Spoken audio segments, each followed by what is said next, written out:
પતિએ પોતાની જ પત્નીને મનહૂસ કહીને ઘરેથી બહાર કાઢી મૂકી. પણ મિત્રો, કહેવાય છે ને કે ભગવાન કે ઘર દેર હે અંધેર નહીં. આ એક સત્ય ઘટના છે. એવી ઘટના કે સાંભળો તો દિલ હચમચી જાય. એટલા માટે આ વાર્તા આખી જરૂર સાંભળજો. પણ એ પહેલાં વિડીયોને લાઇક કરજો, ચેનલને સબસ્ક્રાઈબ કરજો અને કોમેન્ટમાં તમારું અને તમારા પ્રિય ગામ કે શહેરનું નામ જરૂર લખજો. મિત્રો, આ વાર્તા છે સુરતમાં રહેતી નેહાની. નેહાની જિંદગી એક જ ઝટકામાં પૂરી રીતે બદલાઈ ગઈ. કાલ સુધી જેને બધા લોકો ઘરની લક્ષ્મી કહેતા, આજે એ જ પોતાના ઘરમાં બદનસીબીનું કારણ ગણાતી હતી. અભિષેક, તેનો પતિ, પહેલાં બહુ સારો અને સમજદાર માણસ હતો, પણ ધંધામાં સતત નુકસાન થતાં તે અંદરથી જ તૂટી ગયો હતો. દરેક નુકસાન સાથે અભિષેકના સ્વભાવમાં કડવાશ વધતી જતી હતી. પહેલાં તો એ થાકીને ચૂપ રહી જતો, પછી નાની નાની વાત પર બૂમાબૂમ કરવા લાગ્યો, અને હવે તો એની વાતો સીધા મેણા બની ગયા હતા. એ દિવસે જ્યારે ફેક્ટરીનો છેલ્લો ઓર્ડર પણ રદ થઈ ગયો, અભિષેક ભારે ગુસ્સામાં ઘર પર આવ્યો. નેહાએ દરવાજો ખોલ્યો, પણ એ કંઈ પણ બોલ્યા વગર સીધો અંદર ગયો. ટેબલ પર પડેલી ફાઇલો ગુસ્સામાં ફેંકતા બોલ્યો, જે દિવસથી તું આ ઘરમાં આવી છે ને, એ દિવસથી બધું બરબાદ થઈ ગયું છે. ધંધો બગડી ગયો, ઘરની સુખ શાંતિ ખોવાઈ ગઈ, અને હવે તો નિરાંતે ઊંઘ પણ નથી આવતી. નેહાએ ડરેલા અવાજમાં ધીમેથી કહ્યું, અભિષેક, મેં એવું શું કર્યું છે? હું તો હંમેશા તમારી સાથે ઊભી રહી છું. પણ એની વાત પૂરી થાય એ પહેલાં જ અભિષેકે વચ્ચે જ અટકાવી દીધી. બસ, હવે વધારે ખોટા દિલાસા આપતી નહીં. તું મનહૂસ છે. આ ઘરની બરબાદીનું કારણ તું જ છે. અભિષેક એટલું બોલ્યો એટલામાં જ એની માં સરોજ પણ રૂમમાંથી બહાર આવી ગઈ. એના ચહેરા પર તિરસ્કાર ભરેલું સ્મિત હતું. એ બોલી, મારા દીકરાએ બિલકુલ સાચું કહ્યું છે. જે દિવસથી આ સ્ત્રી આપણા ઘરમાં આવી છે, ત્યારથી બધું જ ઊંધું થતું આવ્યું છે. પહેલાં મારા પતિ બીમાર પડ્યા, પછી ધંધો ડૂબી ગયો, અને હવે સમય આવી ગયો છે આને ઘરમાંથી કાઢી નાખવાનો. આ સાંભળીને નેહાની આંખોમાંથી આંસુ વહેવા લાગ્યા. એ હાથ જોડીને રડતા અવાજમાં બોલી, મમ્મી, મેં ક્યારેય કોઈનું ખરાબ વિચાર્યું નથી. જો મારી કોઈ ભૂલ થઈ હોય તો મને સજા આપો, પણ મને આ ઘરમાંથી બહાર ન કાઢો. સરોજનો ચહેરો વધુ કઠોર બની ગયો. એ ઠંડા અવાજમાં બોલી, ઘર? આ ઘર હવે તારું નથી. સ્ત્રીઓ પોતાના સાથે નસીબ લઈને આવે છે, અને તું તો પોતાના સાથે બરબાદી લઈને આવી છે. નેહા થોડા પળ માટે દરવાજા પાસે ઊભી રહી ગઈ. એના હોઠ હલતા હતા, પણ એના શબ્દો કોઈ સુધી પહોંચી રહ્યા નહોતા. અભિષેકે બાજુમાં પડેલા કાગળ ઉઠાવ્યા અને ગુસ્સામાં એની તરફ ફેંકી દીધા. આ છે છૂટાછેડાના કાગળ. હવે તું તારો રસ્તો પકડી લે. મને વધુ બરબાદી નથી જોઈતી. નેહાએ શાંતિથી કાગળોને જોયા, પછી માથું ઝુકાવીને ધીમે ધીમે દરવાજાની બહાર નીકળી ગઈ. રાતનો અંધકાર હતો. રસ્તો એકદમ સુમસામ હતો. એના હાથમાં ફક્ત એક નાનું બેગ હતું, અને આંખોમાં આંસુ ભરાયેલા હતા. એને સમજાતું નહોતું કે હવે જાય તો જાય ક્યાં. એ જ શહેરની ગલીઓમાં ભટકતી રહી, જે શહેરમાં ક્યારેક એ દુલ્હન બનીને આવી હતી. અને આખરે થાકીને નેહા એક મંદિર પાસે જઈને બેસી ગઈ. સમય પસાર થતો ગયો. કલાકો વીતી ગયા, અને બધું જાણે શૂન્ય થઈ ગયું. એ સમયે ત્યાંથી પસાર થતી એક સ્ત્રીએ એની હાલત જોઈ. એણે પાણીનો ગ્લાસ આગળ ધરીને પૂછ્યું, બહેન, તું ક્યાંથી આવી છે? નેહાનો અવાજ કાંપી રહ્યો હતો. એ ધીમેથી બોલી, ક્યાં જવાનું નથી, મારું કોઈ નથી. એ સ્ત્રીએ દયા ભરેલા સ્વરે કહ્યું, ચાલ મારી સાથે આવ. અહીં નજીકમાં જ એક શેલ્ટર હોમ છે. શેલ્ટર હોમમાં નેહાને પહેલીવાર કોઈએ કોઈ પ્રશ્ન પૂછ્યા વગર રહેવા માટે જગ્યા આપી. ત્યાં રહેલી બધી સ્ત્રીઓ કોઈને કોઈ રીતે તૂટી ગઈ હતી, કોઈ પતિના જુલમથી, કોઈ સમાજની ઠોકરોથી. પણ ત્યાં એક વાત અલગ હતી, કોઈએ પણ કોઈને મનહૂસ કહીને અપમાન કર્યું નહોતું. થોડા દિવસો પછી નેહાને નોકરી કરવાનો મોકો મળ્યો, એક નાની ફેક્ટરીમાં જ્યાં ટુવાલ બનાવાતા હતા.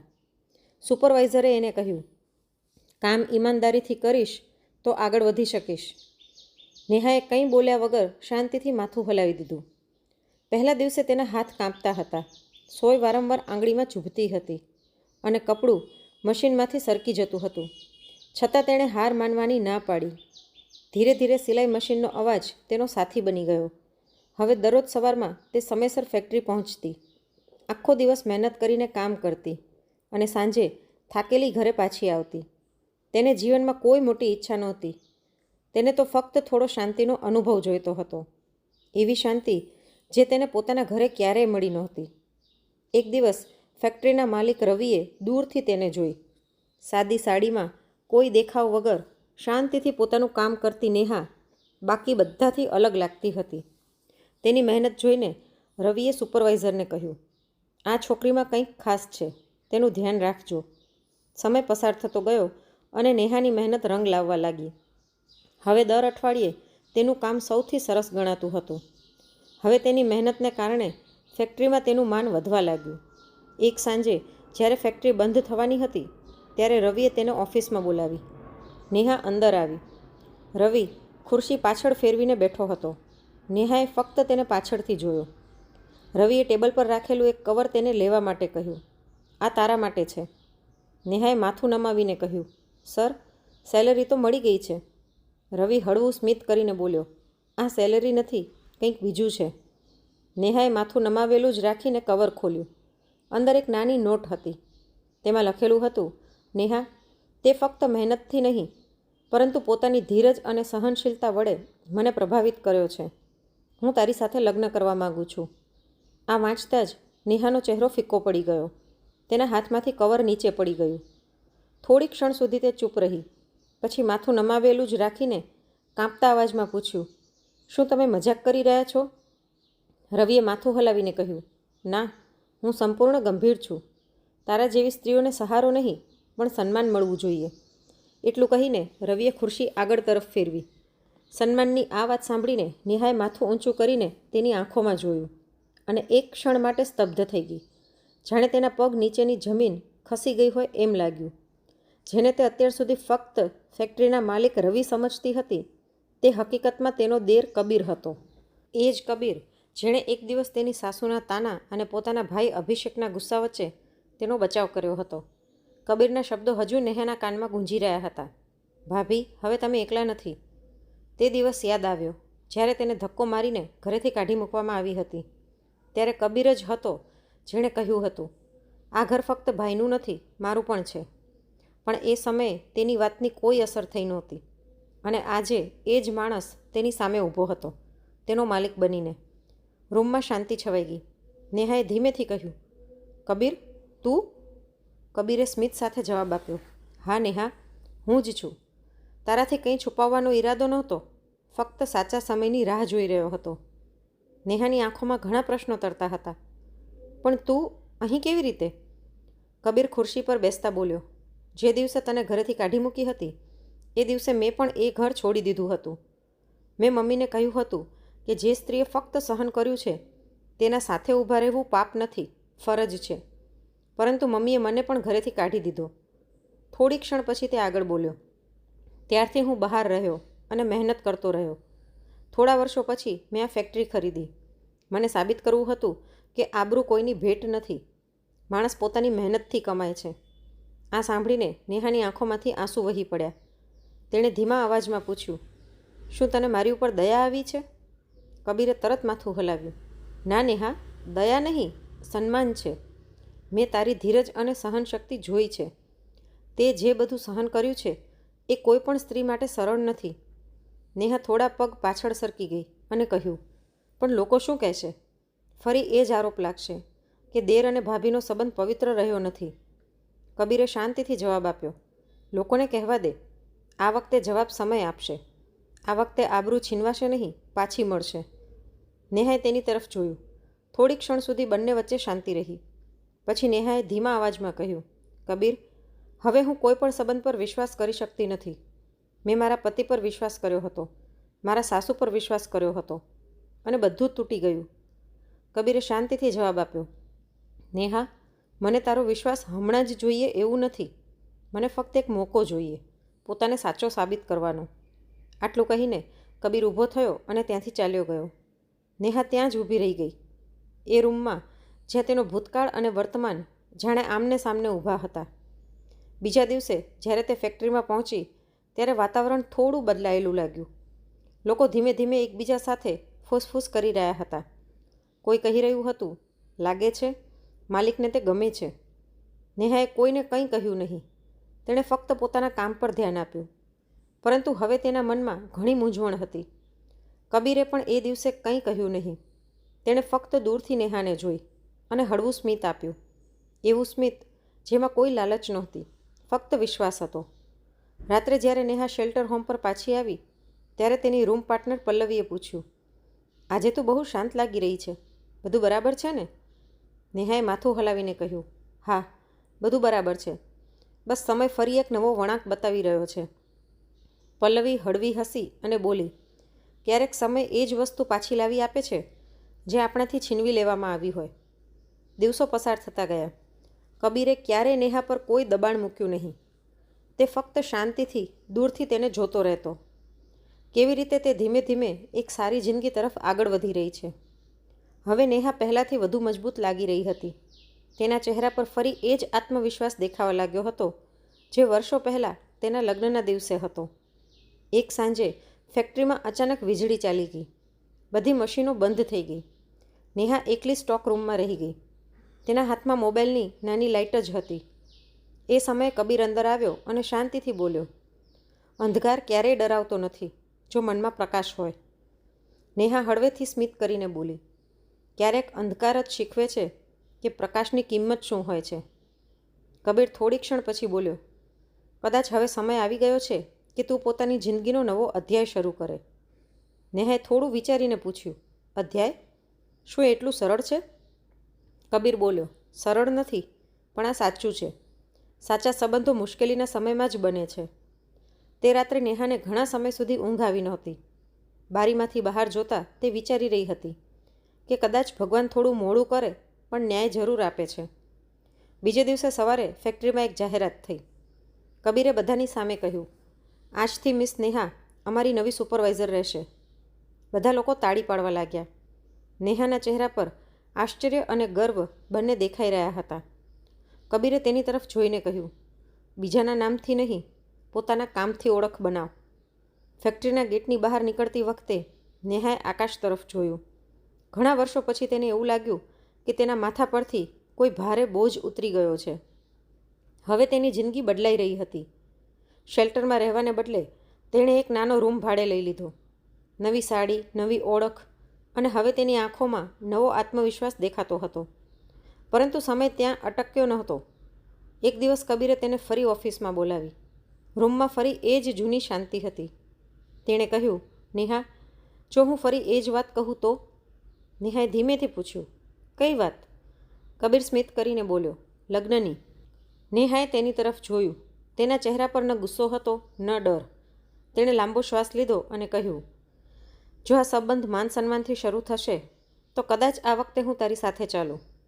કબીરે માત્ર એટલું કહ્યું, મને તો બસ આ જ સાંભળવું હતું. અને તે ક્ષણે પહેલીવાર નેહાની આંખોમાંથી જે આંસુ આવ્યા તેમાં દુઃખ નહોતું, પરંતુ શાંતિ અને સાંત્વના હતી. હવે વાર્તા એવા વળાંક પર આવી પહોંચી હતી જ્યાં તૂટેલા માણસો ફરીથી જોડાવાની હિંમત કરે છે. નેહાએ પણ એ હિંમતનું પહેલું પગલું ભરી લીધું હતું. નેહા અને કબીરના લગ્ન ખૂબ સાદગીથી થયા હતા. ન કોઈ બેન્ડબાજા હતા, ન મોંઘા કપડાં. બસ બે માણસો હતા જેમણે એકબીજાની પીડા સમજી હતી અને સાથે ચાલવાનું વચન આપ્યું હતું. કબીરે કહ્યું હતું, હું તને ફક્ત સહારો નહીં આપું, તને સમાન અધિકાર આપીશ. નેહાએ કંઈ બોલ્યા વગર માથું ઝુકાવી દીધું, કારણ કે આ એક જ વાક્ય હતું જે તે ઘણા વર્ષોથી સાંભળવા માગતી હતી. લગ્ન પછી બંનેએ શહેરના જૂના વિસ્તારમાં એક નાનો ફ્લેટ લીધો. દિવાલો નવી હતી, પણ એ ઘરમાં શાંતિ અને સુખ હતું. નેહા રોજ સવારે તુલસી પાસે દીવો પ્રગટાવતી. કબીર હસીને કહેતો, હવે આ ઘર મનહૂસ નથી, પરંતુ ભાગ્યશાળી બની ગયું છે. નેહા સ્મિત કરતી, પરંતુ તેના મનમાં હજુ પણ થોડું જૂનું દુઃખ બાકી હતું. તેને ખબર હતી કે જેઓએ તેને ઘરમાંથી કાઢી મૂકી હતી તેમના માટે તે હજુ પણ મનહૂસ જ હશે. પણ સમયનો પોતાનો ખેલ હોય છે. જે દિવસે નેહાને ફેક્ટરીની નવી બ્રાન્ચ સંભાળવાની હતી એ જ દિવસે કબીરને એક આશ્ચર્યજનક ફોન આવ્યો. ફોનની બીજી તરફથી અવાજ આવ્યો, કબીર, હું તારી માં બોલું છું. કબીર થોડા પણ માટે ચૂપ રહ્યો. ઘણા વર્ષોથી તેણે આ અવાજ સાંભળ્યો નહોતો. તે ધીમેથી બોલ્યો, માં? હવે અચાનક? સરોજનો અવાજ તૂટી રહ્યો હતો. તે બોલી, બેટા, બધું ખતમ થઈ ગયું છે. ઘર, બિઝનેસ, બધું. અભિષેક જેલમાં છે અને હું રસ્તા પર આવી ગઈ છું. કબીરે આશ્ચર્યથી પૂછ્યું, શું? પણ કેમ? સામે તરફથી જવાબ આવ્યો, તે એક સ્ત્રી સાથે રહેતો હતો. તેણે તેનો બધો પૈસો લઈ લીધો અને ગાયબ થઈ ગઈ. હવે કેસ ચાલી રહ્યો છે. મને સમજાતું નથી કે હું ક્યાં જાઉં. કબીરે ઊંડો શ્વાસ લીધો અને શાંતિથી કહ્યું, માં, મેં ક્યારે તમારા માટે દરવાજા બંધ કર્યા નથી. તમે અહીં આવી જાઓ. સરોજ રડવા લાગી. તે બોલી, પણ હું એ ઘરમાં કેવી રીતે આવું જ્યાં નેહા રહે છે? કબીરે જવાબ આપ્યો, હવે એ જ ઘર તમારો સહારો બનશે. સાંજે જ્યારે કબીરે આ વાત નેહાને કહી ત્યારે રૂમ થોડા સમય માટે બિલકુલ શાંત થઈ ગયો. નેહાએ ધીમેથી કહ્યું, જેણે મને અપમાનિત કરી હતી, હવે એને જ મને સહારો આપવો પડશે? કબીર બોલ્યો, હા, કદાચ આ જ ભગવાનનો ન્યાય છે. નેહા થોડા સમય સુધી વિચાર કરતી રહી. પછી તે બોલી, કબીર, જો હું માફ કરી દઈશ તો શું ખરેખર બધું ઠીક થઈ જશે? કબીરે તેનો હાથ પકડીને કહ્યું, ક્યારેક માફી બીજાઓ માટે નહીં, પણ પોતાને શાંતિ આપવા માટે આપવામાં આવે છે. આગળના દિવસે દરવાજા પર ટકોરા પડ્યા. કબીરે દરવાજો ખોલ્યો. સામે એ જ ચહેરો હતો જેણે ક્યારેક નેહાને અપમાનિત કરી હતી. સરોજના વાળ વિખરાયેલા હતા, આંખોમાં થાક હતો અને હાથમાં ફક્ત એક જૂનું બેગ હતું. તે અંદર જોઈને ધીમેથી બોલી, કબીર, શું હું અહીં રહી શકું? કબીરે કંઈ કહ્યું નહીં, બસ શાંતિથી બાજુએ થઈ ગયો. નેહા રૂમમાંથી બહાર આવી. તેની નજર થોડા પળ માટે અટકી ગઈ. સરોજે તેની તરફ જોયું. તેના હોઠ કાંપતા હતા. તે બોલી, નેહા, હું શર્મિંદા છું. નેહાએ ઊંડો શ્વાસ લીધો. તે તેની નજીક આવી અને બોલી, હવે મને વહુ નહીં, ફક્ત એક માણસ સમજો. અંદર આવો, ઘણું મોડું થઈ ગયું છે. સરોજની આંખોમાં આંસુ આવી ગયા. તે ઝૂકી ગઈ અને જમીન પર બેસી ગઈ. તે બોલી, બેટા, મેં તને મનહૂસ કહ્યું હતું, પણ આજે સમજાયું કે મનહૂસ તો હું જ હતી. નેહાએ તેને ઊભી કરી અને કહ્યું, ના માં, કોઈ મનહૂસ નથી હોતું, ફક્ત સમય ખરાબ હોય છે. તે સાંજે ઘરના ખૂણામાં એક દીવો પ્રગટતો હતો. નેહા ત્યાં ગઈ અને હાથ જોડીને બોલી, હે ભગવાન, તમે સાચે મોડું કર્યું, પણ ન્યાય જરૂર કર્યો. કબીર પાછળ ઊભો હસતો હતો. તે બોલ્યો, જોતો, હવે આપણા ઘરની રોશની 2 ગણી થઈ ગઈ છે. નેહાએ પાછળ ફરીને જોયું. સરોજ એ દીવાની પાસે બેસી હતી. તેની આંખોમાંથી આંસુ પડી રહ્યા હતા, પણ તેના ચહેરા પર શાંતિ હતી. ધીમે ધીમે સરોજની તબિયત સુધરવા લાગી. હવે તે ઘરના એક ભાગ જેવી બની ગઈ અને નેહા તેમની માટે એ બધું કરવા લાગી જે ક્યારેક તે તેમની પાસેથી ઈચ્છતી હતી. સંભાળ, સન્માન અને પ્રેમ. ક્યારેક સરોજ પોતે જ કહેતી, તે તો મને એવી સજા આપી છે જે માફી જેવી લાગે છે. એક દિવસ કબીર ઘરે આવ્યો તો જોયું કે સરોજ અને નેહા સાથે બેસીને જૂનો આલ્બમ જોઈ રહ્યા હતા. એક ફોટો પર સરોજની નજર અટકી ગઈ. અભિષેક અને નેહાના લગ્નનો ફોટો. સરોજ ધીમેથી બોલી, કાશ એ દિવસે મેં તારા માથા પર આશીર્વાદ આપ્યા હોત તો કદાચ આજે મારો દીકરો જેલમાં ન હોત. નેહાએ શાંત અવાજમાં કહ્યું, હા, ભગવાન બધું જુએ છે. ભૂલનો જવાબ બદલો લઈને નહીં, પણ કર્મોથી મળે છે. એ રાત્રે જ્યારે બધા સૂઈ ગયા ત્યારે નેહા વરંડામાં બેસીને આકાશ તરફ જોઈ રહી હતી. હવામાં એ જ ઠંડક હતી, પણ હવે તેના મનમાં કોઈ ડર નહોતો. તે પોતાને ખૂબ હળવું અનુભવી રહી હતી, જાણે વર્ષોનો ભાર ઉતરી ગયો હોય. કબીર ત્યાં આવ્યો અને પૂછ્યું, શું વિચાર કરી રહી છે? નેહા સ્મિત કરીને બોલી, હું વિચારી રહી છું કે ક્યારેક મનહૂસ કહેવાયા પછી જ માણસ સૌથી વધુ ચમકે છે. કબીરે કહ્યું, કારણ કે અંધકાર ખતમ થાય ત્યારે જ પ્રકાશની સાચી કિંમત સમજાય છે. હવે એ ઘરમાં 3 જિંદગીઓ રહેતી હતી. એક, જેણે અપમાન સહન કર્યું હતું. બીજી, જેણે સાથ આપ્યો હતો. અને ત્રીજી, જેણે પોતાની ભૂલમાંથી શીખ મેળવી હતી. અને હવે આ ત્રણે વચ્ચે ફક્ત એક જ વસ્તુ હતી, શાંતિ. ઘણા મહિના પસાર થઈ ગયા હતા. નેહા અને કબીરનું ઘર હવે ખુશીઓથી ભરેલું રહેવા લાગ્યું હતું. સરોજ પણ હવે પહેલાં જેવી નહોતી રહી. તાના મારતી સાસુની જગ્યાએ હવે શાંત અને પસ્તાવાથી ભરેલી માં રહી ગઈ હતી. ક્યારેક તે પોતે જ કહેતી, નેહા, જ્યારે તું ઘર છોડીને ગઈ હતી ત્યારે મને લાગ્યું હતું કે બધું ખતમ થઈ ગયું, પરંતુ હવે સમજાયું કે આ ઘરને બચાવનાર તું જ હતી. નેહા માત્ર સ્મિત કરતી અને પછી ફેક્ટરી પર કામે જતી રહેતી. હવે ફેક્ટરી 2 નહીં, પણ 5 શાખાઓમાં ચાલી રહી હતી. કબીર અને નેહા બંને મળીને કામ સંભાળતા હતા. તેઓ માલિક અને મેનેજર તરીકે નહીં, પરંતુ 2 સાથી તરીકે કામ કરતા હતા. નેહાએ પોતાના કર્મચારીઓ માટે એક નવો નિયમ બનાવ્યો. અહીં કોઈ સ્ત્રીને તેના ભૂતકાળથી નહીં પરંતુ તેના કામથી ઓળખવામાં આવશે. જે સ્ત્રીઓ પહેલાં માથું ઝુકાવીને આવતી હતી હવે સ્મિત કરીને પાછી જવા લાગી હતી. કબીર કહેતો, નેહા, તારી અંદર તો જાણે ભગવાનની છાયા છે. નેહા જવાબ આપતી, ના કબીર, આ તો માત્ર દુઃખમાંથી મળેલી શક્તિ છે. પણ કિસ્મતે હજુ એક છેલ્લી કસોટી બાકી રાખી હતી. એક દિવસ દરવાજા પર ટકોરા પડ્યા. દરવાજો ખોલ્યો તો સામે પોલીસ ઊભી હતી. તેમની સાથે એક થાકેલો, નબળો અને તૂટી ગયેલો માણસ ઊભો હતો, અભિષેક. એ જ માણસ જેણે એક દિવસ નેહાને મનહૂસ કહીને ઘરમાંથી કાઢી મૂકી હતી. હવે એ જ માણસ કોર્ટમાંથી જામીન મેળવીને માથું ઝુકાવીને ઊભો હતો. તેના ખભા પર જૂના કપડાં હતા અને આંખોમાં પસ્તાવો હતો. સરોજે તેને જોયો અને રડી પડી. બેટા, અભિષેકે માત્ર એટલું જ કહ્યું, માં, હવે મને તમને માં કહેવાનો હક નથી. નેહા થોડા સમય સુધી તેને જોતા રહી ગઈ. તે ચૂપ હતી. તેના મનમાં કોઈ ગુસ્સો નહોતો, માત્ર લાંબી શાંતિ હતી. ત્યારે કબીર આગળ વધ્યો અને બોલ્યો, અંદર આવો ભાઈ. સમય ક્યારેક એક સરખો રહેતો નથી. અભિષેક અંદર આવ્યો અને સીધો નેહાના પગે પડી ગયો. તે બોલ્યો, નેહા, મને માફ કરી દે. મેં તારી સાથે બહુ ખરાબ વર્તન કર્યું હતું. જેને હું ઘરની બદકિસ્મતી માનતો હતો એ તો મારી જિંદગીની સૌથી મોટી બરકત નીકળી. જેને મેં મનહૂસ કહ્યું એ જ વ્યક્તિએ મારી માને ફરી જીવવાની તક આપી. નેહાએ તેની તરફ જોયું. તેના ચહેરા પર કોઈ ગુસ્સો નહોતો. નેહાએ શાંતિથી કહ્યું, અભિષેક, મેં તને ઘણા પહેલાં જ માફ કરી દીધો હતો. કારણ કે જો હું હાર માનતી તો આજે આ ઘરમાં કોઈ પ્રકાશ ન હોત. રૂમમાં થોડો સમય શાંતિ છવાઈ ગઈ. પછી સરોજ આગળ આવી અને નેહાને ગળે લગાવી લીધી. તે બોલી, બેટા, તે તો માત્ર અમને જ નહીં પણ ભગવાનને પણ જીતી લીધા છે. થોડા દિવસ પછી અભિષેક પણ એ જ ઘરમાં રહેવા લાગ્યો. હવે તે કોઈ બિઝનેસની વાત કરતો નહોતો. તે ફક્ત કબીર અને નેહાના કામમાં મદદ કરતો હતો. નેહાએ તેની આંખોમાં હવે એવી વિનમ્રતા જોઈ જે પહેલાં ક્યારેય નહોતી. માન અને આદરથી ભરેલી વિનમ્રતા. ધીરે ધીરે આખા શહેરમાં પણ નેહાની વાત ફેલાઈ ગઈ. લોકો કહેવા લાગ્યા કે જેને એક સમયે ઘરમાંથી કાઢી મૂકવામાં આવી હતી એ જ સ્ત્રીએ પોતાના કામથી ફરી ઘર ઊભું કરી બતાવ્યું.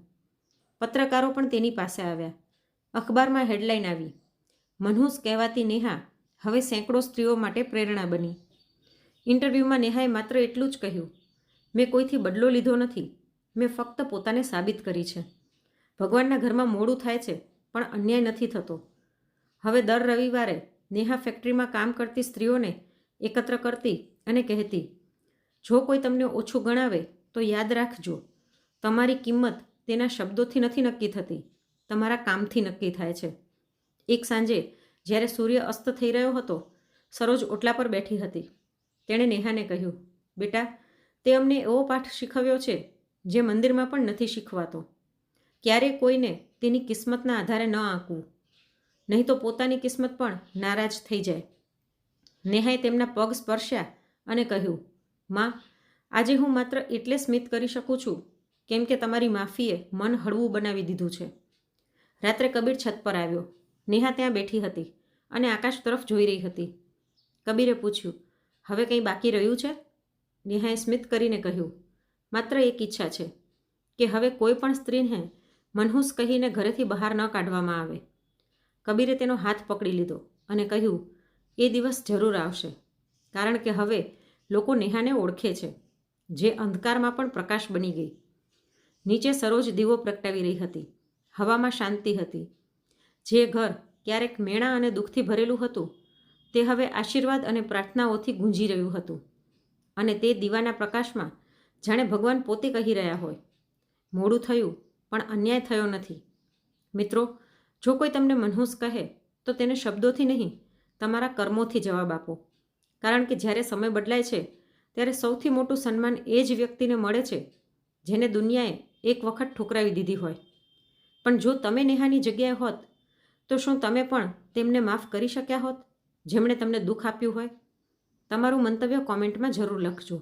અને જો આ વાર્તા તમારા હૃદયને સ્પર્શી ગઈ હોય તો વિડીયોને લાઇક કરી કોમેન્ટમાં તમારા શહેરનું નામ અને જય શ્રી કૃષ્ણ જરૂર લખજો. અને અમારી ચેનલને સબસ્ક્રાઈબ કરજો.